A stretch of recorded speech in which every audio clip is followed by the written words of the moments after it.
Bonsoir et bienvenue sur Télémiroir. Nous sommes le mercredi 24 novembre. Les titres de ce journal: le froid s'installe sur le département. Les structures d'aide aux sans-abri sont mobilisées. Les jeunes agriculteurs du Gard accueillent les agriculteurs de toute la France. Objectif: faire de futures propositions au gouvernement. Et le Nîmes Olympique jouera Istres en 8e de finale de la Coupe de France de football. La réaction de Noël Tosi à la fin de cette édition. Et le froid s'installe donc dans notre région. Les températures se rapprochent tout doucement du 0 degré. Les structures d'aide aux sans-abri se mobilisent. À la Croix-Rouge de Nîmes, les bénévoles sont prêts. Le dispositif d'accueil des personnes sans-abri est renforcé depuis le début du mois de novembre. Dans le Gard, en cas de froid extrême, le nombre de places d'hébergement passe de 161 lits à 268. Mais pour les associations d'aide aux SDF, le nombre de places reste insuffisant dans le département. Regardez ce reportage de Alain Bellon. Le numéro 115 est actif toute l'année, mais depuis le 1er novembre, il est passé en dispositif d'accueil hivernal. Cette mesure permet d'augmenter le nombre de places pour les personnes sans abri. Actuellement, le dispositif est au niveau 1. 193 places sont proposées pour tout le Gard. Cela augmentera à 268 en niveau 3, correspondant au grand froid. Une gestion de ces appels d'urgence réalisée par les services de la Croix-Rouge. Tous les matins, donc, on commence la journée en faisant le point sur les places qu'on a dans tout le département, parce que le 115 gère tout le département. Et mes collègues ensuite reçoivent les gens, reçoivent les appels et essayent de trouver une solution pour chaque personne en fonction de sa situation, des problèmes qu'elle rencontre, de sa localité. Elle peut ne pas être à Nîmes, elle peut être à Alès, elle peut être à Bagnols-sur-Cèze. Donc on essaye de faire au mieux.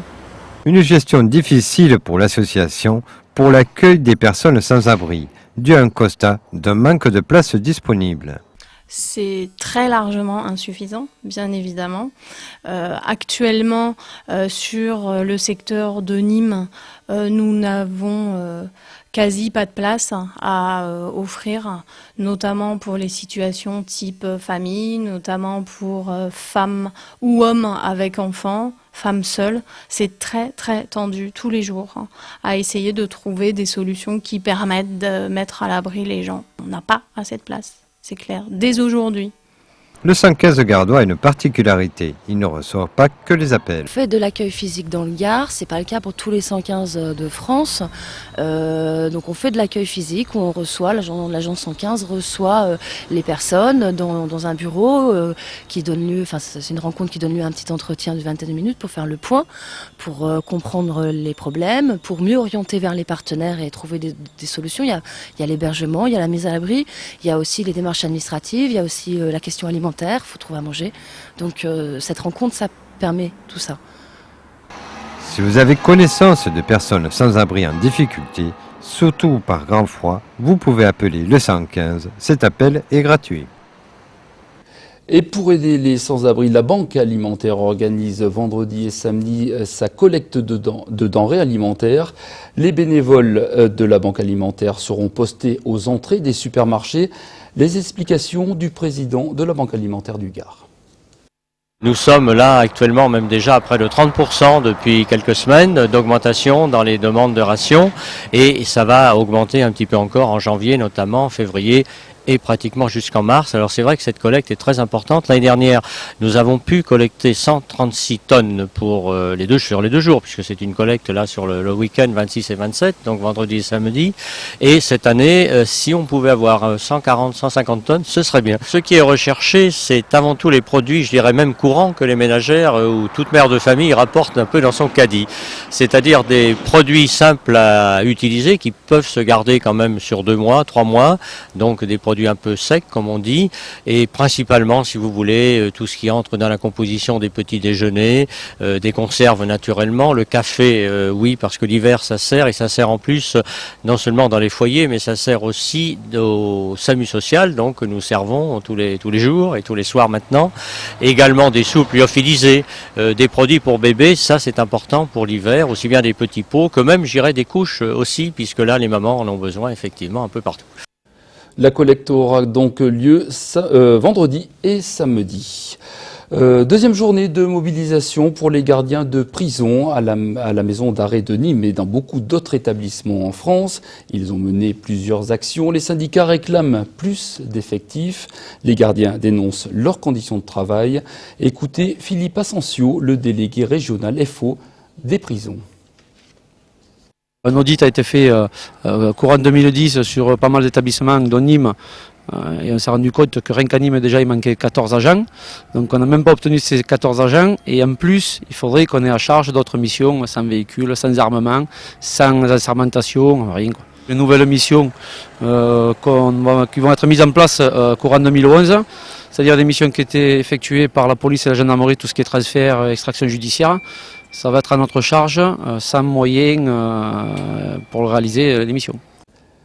Les JA, les jeunes agriculteurs du Gard, se mobilisent depuis quelques années. Le secteur des fruits et légumes traverse une crise importante. Alors pour mieux comprendre le marché et pour tenter de redresser la barre, les JA du Gard ont invité sur 3 jours les jeunes agriculteurs venus de toute la France. Au programme débat, visite d'exploitation, objectif de ces réunions de travail, faire des propositions au gouvernement pour sortir de la crise. Les explications d'Olivier Michel. En provenance de Corse, du Sud-Est ou des Alpes du Sud, ils sont une quinzaine de jeunes agriculteurs à s'être réunis à Nîmes dans le cadre de la session nationale Fruits et légumes. Une session de 3 jours qui a pour objectif de fédérer les JA et de réfléchir à leur avenir. Le but, c'est vraiment d'être une force de proposition, notamment au niveau national, pour peser sur les futures négociations de la loi de modernisation agricole. Au sein de ce groupe, ce qu'on veut, c'est des émergences d'idées, des pistes de travail, qu'on puisse aller porter jusqu'à l'Europe. Parce qu'il ne faut pas oublier qu'il y a bientôt la PAC, la PAC est en train de se dessiner.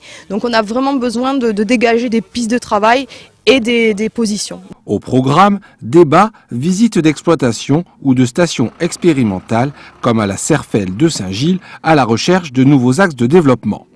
Alors les axes de développement, c'est l'amélioration variétale, la résistance des variétés aux maladies et à différents agents pathogènes et notamment une augmentation des potentiels de production et de qualité, quoi. Parmi les principaux défis à relever, celui de la place et du poids de la filière française sur un marché européen des plus concurrentiels. Les principaux problèmes, c'est celui de la concurrence intracommunautaire, c'est-à-dire des gens qui produisent avec des coûts de production inférieurs à nous et qui nous concurrencent, et le poids de la grande distribution dans la vente des fruits et légumes. Vous avez un produit, ne serait-ce que par exemple de la cerise, pour donner un exemple concret, qui est payé au producteur à 1 €, vous le voyez sur l'étalage, que ce soit donc de la grande distribution ou ailleurs, à 7 €. Sauf que le producteur à 1 € ne vit pas de sa cerise et le consommateur trouve ça beaucoup trop cher. Au milieu, il y a quelque chose à faire et c'est ce quelque chose qu'on est en train d'essayer de travailler là-dessus pour que tout le monde puisse s'y retrouver et surtout le consommateur. Preuve du dynamisme des JA, les réflexions sont déjà accompagnées d'actes. 20 Gardois étaient présents la semaine dernière à Londres pour une première prise de contact avec le marché anglais. C'est bien de se mettre en situation parce qu'on se rend compte de particularités de certains, de certains marchés, notamment le marché anglo-saxon qui est très axé sur les cépages, sur la bouteille, au lieu du bouchon, c'est la bouteille vissée, etc. Ça permet à chacun de se placer, de se mettre en position pour attaquer ces marchés. Et on passe au sport avec le tirage au sort des 8e de finale de la Coupe de France de football. Le Nîmes Olympique va jouer une autre équipe de Ligue 2, Istres. Le match se jouera à domicile. Une bonne surprise pour l'entraîneur des Crocos. On écoute Noël Tosi au micro de Alain Bellon. On est l'affiche de cette journée-là, puisque c'est les 2 seuls clubs de Ligue 2 qui se rencontrent. Mais au moins, il n'y aura pas de surprise dans la hiérarchie. C'est-à-dire que je préfère sincèrement recevoir Istres que d'aller à Martigues ou d'aller dans un club qui serait surmotivé. Ça ne veut pas dire que les 2 clubs ne seront pas motivés. Bien au contraire, nous, on va essayer d'aller le plus loin possible dans cette Coupe de France. On est au moins 32e déjà. Et puis tirer Istres, c'est une bonne chose, surtout à la maison. Et donc 88 clubs sont encore en lice pour cette ultime étape avant l'entrée en piste des clubs de Ligue 1. Pour l'instant, La date de la rencontre n'a pas été encore dévoilée. On reste dans le sport avec un invité de marque. Son palmarès est impressionnant. 35 sélections dans le 15 de France, 292 matchs en top 14, vainqueur de la Coupe d'Europe, du championnat de France, et il est le nouvel entraîneur du Stade Toulousain. Jean-Baptiste Elissalde était à Nîmes hier pour coacher une équipe commerciale, les sportifs au service des entreprises, une méthode qui séduit de plus en plus de chefs d'entreprise. On écoute Jean-Baptiste Elissalde et les managers de l'entreprise. On se sert pas mal de nous surtout pour faire passer un message sur l'état d'esprit, sur les valeurs que véhicule le rugby. Et je pense que nous on a un ressenti. Alors on n'a pas souvent les mots ou pas souvent la théorie pour faire passer ce message, mais souvent ça choque pas. Quand on parle un peu crûment, peut-être même en étant un peu familier de temps en temps, les personnes aiment bien, et souvent il y a un bon retour, et c'est ce qui s'est passé encore aujourd'hui, une bonne ambiance, décontractée, et on échange sur mon métier, le leur, et on essaie de faire des parallèles. Que ça soit sur le management, pour le poste d'entraîneur, que ça soit dans l'aspect collectif, s'entraider sur le terrain. On fait des parallèles, la preuve, l'intervention qu'a fait Jean-Baptiste Elissalde de l'entreprise aujourd'hui le prouve, où globalement, on est sur les mêmes principes de collectif, de dépassement de soi. Tout le monde apporte est un maillon de la chaîne. Quand il a raconté son histoire avec quand Keller est arrivé au Stade Toulousain, il y avait beaucoup d'humilité là-dedans, à essayer de se reforger lui-même, et il s'est posé les bonnes questions que tout vendeur et tout chef d'entreprise doit se poser. Et avant de se quitter, cette dernière information, Télémiroir se développe. Le CSA vient d'accorder une nouvelle fréquence à notre chaîne locale. Début 2011, les habitants du secteur alésien pourront ainsi profiter de nos programmes. La diffusion passera par l'émetteur du Montbouquet. 200 000 personnes supplémentaires pourront ainsi recevoir Télémiroir. Bienvenue à eux. C'est la fin de ce journal. Merci de votre attention. À suivre Tendido Sud, présenté par Christophe Ché. Demain, Marlène Laroche vous donne rendez-vous à 12h30 et 19h30 pour un nouveau point sur l'actualité. Très bonne soirée sur Télémiroir.